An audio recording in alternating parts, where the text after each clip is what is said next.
How do you deal with critics when you're following that dream? You're on your follow that dream path, and out of the blue comes a critic. How do you deal with it? Hello, I'm Sufi. Welcome to our Follow That Dream community. So this came up for me this morning because someone posted something helpful,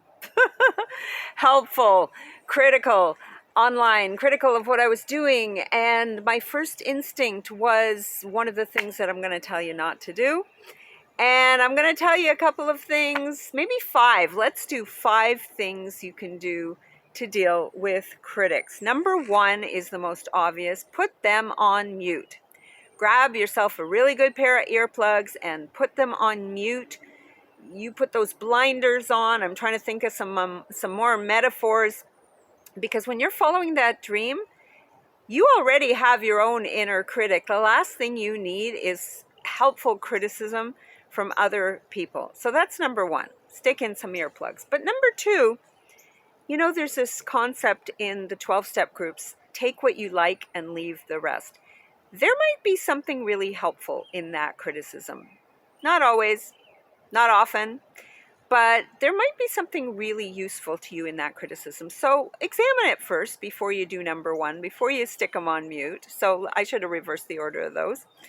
And see whether there's something you can use in that. If not, move on to number 3, which is do not defend, do not explain, do not engage. Now, this was my first instinct this morning. I got up crack of dawn, ready to jump on the day, go for a walk, film a video. I have a client, and then I read this criticism, and it kind of derails you when you're following that dream, right? And especially I'm launching this new Follow That Dream community here on YouTube. The last thing I need is a criticism about how I'm doing it. And I was thinking of sending a message to explain. That is my tendency, because my theme song, my friends, is, that song, Please Don't Let Me Be Misunderstood. There are a lot of really good versions of that. The Animals, Santa Esmeralda, but I digress. And don't let it make you digress or get distracted from your main goal, the criticism. I don't want to be misunderstood. So I wanted to reach out to this person and explain why I'm doing it the way I'm doing it. And then I think, what? This person's on the payroll? I gotta explain to this person why I'm doing what I'm doing? Forget about it. So, but then number 4 is, you know what? Maybe you should put this person on your team. Maybe you should pull them in, because, the worst critics are usually convertible sometimes, into the best supporters. So I don't think in this case it's going to work, but very often it does work to reach out to your critics and say, thank you so much for that very valuable advice. Would you like to be on my board of directors? Would you like to be on my team? Because then they can use all that creative energy for you instead of against you. Now, number 5 is to continually continue confidently in the direction of your dreams, not paying attention to these critics. There's a really good book that you should sleep with under your pillow. It's called Great Failures of the Extremely Successful by Steve Young. Put it under your pillow, because anybody who's ever succeeded at anything has had to deal with critics. Charles Schulz, the Peanuts guy, the guy who created Peanuts, had his comics rejected from his high school yearbook. Paul McCartney didn't get into his high school glee club. I didn't get into my high school glee club. I ended up becoming a professional singer. There was this teenager named Jim in Toronto, and he was at an open mic night with his dad, Percy. He was so bad that they pulled him off the stage with a hook. They made this thing with a broom handle and a aluminum foil scythe, and they pulled him off the stage. He was humiliated. But then this boy, Jim, ended up earning $10 million for a film. That was Jim Carrey. So, you know what? Continue.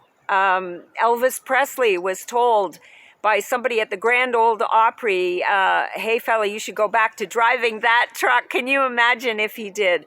So, did I mention the earplugs?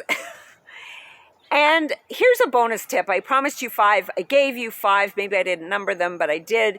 But here's a bonus tip, and I think this is probably the best of all. Use it. You know how they tell actors when something painful or horrible happens in their life, they say use it. Use it in the role. Use it in the acting, right? I had an incident when I was writing my book. I appeared, not an incident, I appeared somewhere and got some criticism that really made no sense. And I came back and I added a mini chapter to a chapter.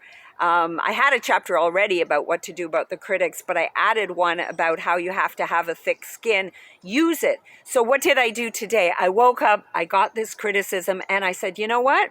I can either call and explain and defend and engage, or I can use it, and that's what I'm doing. I came here and I made a video about it. You can see by the lighting, it's crazy, crazy early. The sun is just coming up, and I am using this as fuel to follow my dream today. You use it as fuel to follow your dream, to get even more creative, to get even more determined to follow that dream. This is Sufit from our Follow That Dream community.